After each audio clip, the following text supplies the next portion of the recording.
Selamat pagi teman-teman. Perkenalkan, nama saya Gabriel Immanuel Devanto. Bisa kalian panggil dengan Brian.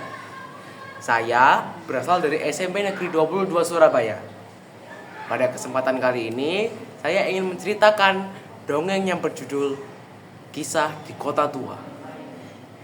Alasan saya memilih tema ini adalah untuk menceritakan bahwa kearifan lokal tidak hanya berasal dari budaya seperti tari, musik, atau bahkan pakaian adat, namun juga bisa berasal dari kebiasaan masyarakat. Yuk, simak ceritanya.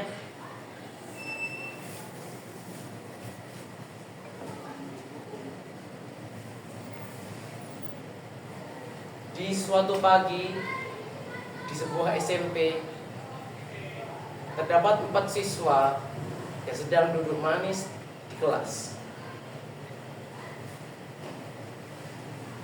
Siswa pertama bernama Arjuna. Arjuna adalah anak yang paling disiplin di kelas.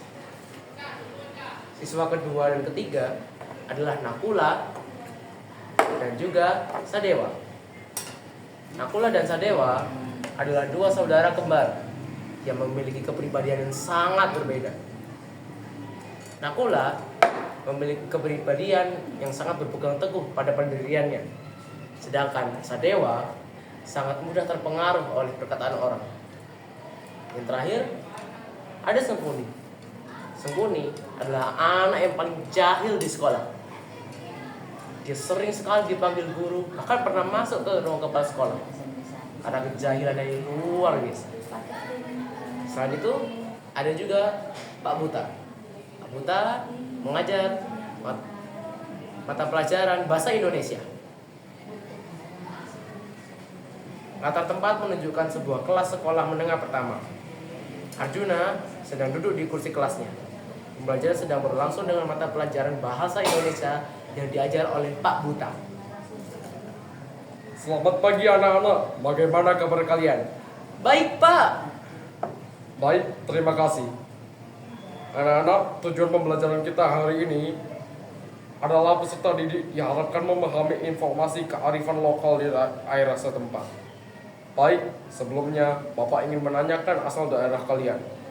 Coba, ayo Arjuna, kamu berasal dari daerah mana? Saya berasal dari Madura, Pak. Oh begitu. Bagaimana dengan Nakula dan Sadewa? Kami berasal dari Batak, Pak, dari Sumatera Utara, Pak. Oh begitu. Bagaimana dengan Sengkuni? Saya asli Jawa, Pak. Baik, terima kasih anak-anak sudah menjawab asal-usul daerah kalian masing-masing. Anak-anak, jadi tujuan Pak Buta menanyakan asal-usul daerah kalian tidak lain karena Bapak ingin menginformasikan kepada kalian bahwa di setiap daerah di Indonesia ini mempunyai kearifan lokal yang sangat beragam. Kearifan lokal itu apa sih, Pak? Jadi, kearifan lokal adalah bentuk kebiasaan atau ciri khas yang dilakukan oleh suatu kelompok atau masyarakat tertentu dari suatu daerah. Misal, di Jawa, orang-orang suka menunduk ketika melewati orang yang lebih tua di hadapannya. Pak, berarti warna kulit juga termasuk kearifan lokal ya? Sepertinya warna kulitnya Nakula agak gelap. Wah, iya. Kenapa warna kulitnya Nakula lebih gelap? Pasti beda sendiri ya? Sudah, dilarang mendiskriminasi satu sama lain. Justru, hanya adanya perbedaan ciri khas identitas tersebut harus dijadikan sebagai kekuatan kita untuk berteman. Buktinya, sampai saat ini Nakula juga baik dengan teman semuanya kan? Apakah pernah Nakula berbuat jahat kepada kalian? Tidak pernah, Pak. Nah, baik. Jadi jangan dijadikan sebagai hal yang negatif. Justru dari perbedaan tersebut bisa dijadikan sebagai pertukaran informasi satu sama lain.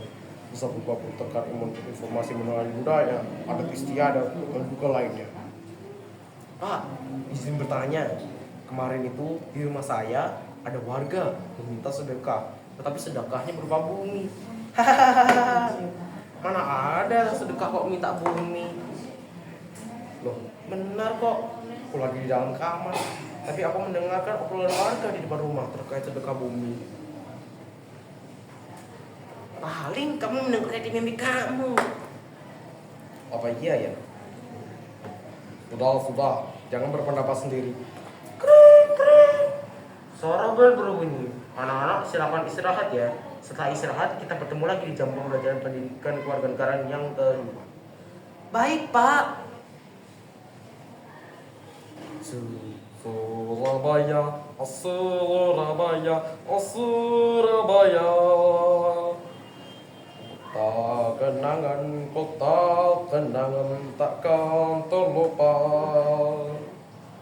Ku teringat di Surabaya. Pertamalah untuk yang pertama kami berjumpa. Surabaya di tahun 45. Kami berjuang, bertaruh nyawa. Suara bel masuk berbunyi. Anak-anak boleh masuk memasuki kelas masing-masing. Selamat siang anak-anak. Ketemu kembali dengan Pak Putra. Apakah sudah makan semua hari ini? Sudah, Pak. Baik, Bapak sudah siap untuk mengikuti pembelajaran hari ini ya? Aduh Pak, saya lelah, ingin pulang. Kalau sabar, nanti juga kembali ke rumah masing-masing. Iya Pak, baik. Tadi anak-anak, Bapak ingin menjawab pertanyaan Arjuna tadi mengenai di rumahnya ada yang meminta sedekah, tapi sedekahnya kok berupa bumi. Mungkin kalian bertanya-tanya mengapa demikian. Kan bumi milik Tuhan, Mbak. Memangnya bisa disedekahkan. Tadi seperti ini anak-anakku. Sebenarnya Arjuna tadi sudah benar. Hah? Memangnya betul ya, Pak? Wah, hebat sekali. Arjuna bisa memberikan bumi. Jadi seperti ini anak-anak.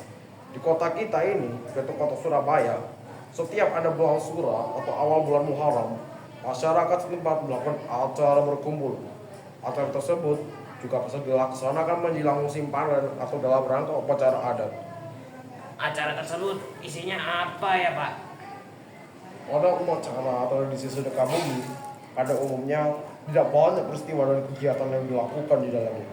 Hanya saja pada waktu acara tersebut, biasanya seluruh masyarakat sekitar yang merayakannya membuat tumpeng dan berkumpul menjadi satu di tempat sebuah kampung, di balai desa atau tempat sedekah yang sudah disepakati oleh seluruh masyarakat untuk menggelar acara ritual tersebut. Setelah itu, kemudian masyarakat membawa tumpeng tersebut ke balai desa atau tempat yang sudah disetujui untuk didoakan oleh sesepuh adat. Setelah didoakan, kemudian kembali diserahkan kepada masyarakat setempat yang membuatnya. Dan kemudian akan dimakan secara beramai-ramai. Oh, begitu, Pak, isi kegiatannya. Lalu, kenapa namanya sedekah bumi Pak? Iya, Pak. Kenapa tidak diberi nama sedekah nasi saja? Kan yang diberikan nasi, bukan bumi. Jadi bingung saya. Hehe. Asal-usul nama sedekah yang berarti memberi atau saling berbagi. Sedangkan bumi diartikan sebagai hasil bumi. Hasil bumi dapat berupa hasil bumi petani maupun laut, nelayan dan lainnya. Oleh sebab itu namanya sedekah bumi. Pak, kenapa ada nasi yang berwarna kuning? Kenapa ya? Kok tidak membawa nasi berwarna merah agar cerah? Hehe. Bagus sekali pertanyaannya. Jadi, mengapa nasinya berwarna kuning? Karena dalam filosofinya, nasi berwarna kuning melambangkan kesejahteraan, keceriaan, serta kemakmuran. Untuk itulah, nasi kuning banyak dihidangkan saat acara penting maupun perayaan yang bisa memberi kesan positif dan cerah. Lalu Pak, kenapa dibuat dengan bentuk kerucut? Kenapa tidak dibuat dengan lingkaran supaya mudah? Ternyata nasi kuning sering disebut tumpeng, disebut kerucut, karena masyarakat percaya tumpeng nasi kuning ini sebagai simbol gunung. Hal ini terjadi sebab di Pulau Jawa banyak gunung berapi. Apalagi masyarakat Jawa juga memuliakan gunung. Tumbang kerucut melambangkan komunikasi manusia kepada Tuhannya. Komunikasi yang baik bisa membuat harapan terkabul. Pada nasi kuning bisa dibarengi dengan bakal lauk pauk yang bervariasi. Pak, saya izin bertanya, kenapa menggunakan lauk yang sangat beragam? Nah, pertanyaan yang bagus. Kenapa sih disajikan dengan secara beragam? Disajikan lauk telur yang dimaknai sebagai simbolisasi permulaan sebuah kehidupan. Ada juga yang menyajikan telurnya dengan direbus, bukan didadar atau mata sapi, serta masih lengkap, belum dikupas cangkangnya. Telur tersebut dalam cangkang memiliki filosofi akan sebuah etos kerja, bahwa sesuatu yang dikerjakan harus dengan teliti, seperti mengupas telur untuk mencapai hasil yang maksimal. Sayuran urap yang melambangkan urip iku urup, yaitu saling menerangi bersama karena terdiri dari beragam jenis sayur. Sayurannya terdiri di antara kangkung yang berarti jinangkung atau melindungi, bayam yang berarti ayam tentrem, dan tauge sebagai simbol tumbuhnya kehidupan. Tidak lupa kacang panjang sebagai simbolisasi berpikir jauh ke depan.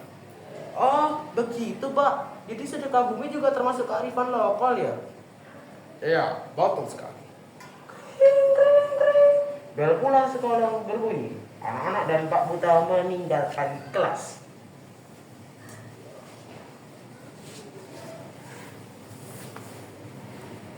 Sekian dongeng dari saya. Terima kasih sudah mendengarkan. Wassalamualaikum warahmatullahi wabarakatuh. Terima kasih.